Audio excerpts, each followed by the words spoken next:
Assalomu alaykum, hurmatli obunachilar. Navbatdagi bölümümüzün Samarqand shahar Ishtirok Arabxonaga Mansur akamizning xonadonlariga jo'natib oldik.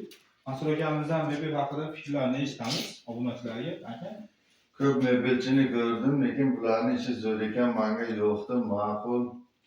Telefon qilinglar, kanallari bor, nomerlari bor, saytlari bor. Haqiqatan ham ishlari zo'r. Men o'zim anaqa hamma narsasi eshikchalari kачественный. Foydalaninglar, zo'r. Menga ma'qul. mebeldan ko'nglingiz to'ldimi? To'ldi. Aka, mana Haqiqatan ham shu vodiysa oldinda ekan. Aka, kelsa. Hop, mebelimiz 480 ga tushgan. Eniga bo'yiga 2 yuqori razmerga tushgan.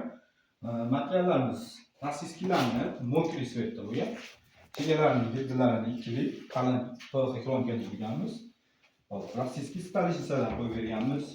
Bu yerlarga tortmalarni joyladik. Mana tortmalarning ichiga osh soladiganlarini mana bemalol foydalanadigan qilib qo'yib berganmiz.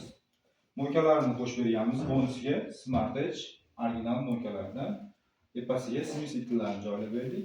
O'sha shkafning ichiga ochganda mana tushurkalarni joylab berdik. Mana shu musul patirlarini qo'yib berdik. Ko'rishingiz mumkin. Hop. Tepalariga plafon qismlarini, qoshlarini joylab, ruchkalarini ham yaxshisidan qo'yib berdik akaga. Original ruchkalardan qo'yib berdik. Pulunchislarini, kafellarni ham biz o'zimizdan qilib berdik. Hop, mebelimizni 10.500.000 so'mga limovotini ichida qilib berdik. Shundaymi aka? Shunday. 10.500.000 ga. Kimga shunday mebellar kerak bo'lsa, pastda nomerlarimizni qoldiramiz, bemalol aloqaga chiqa olasizlar.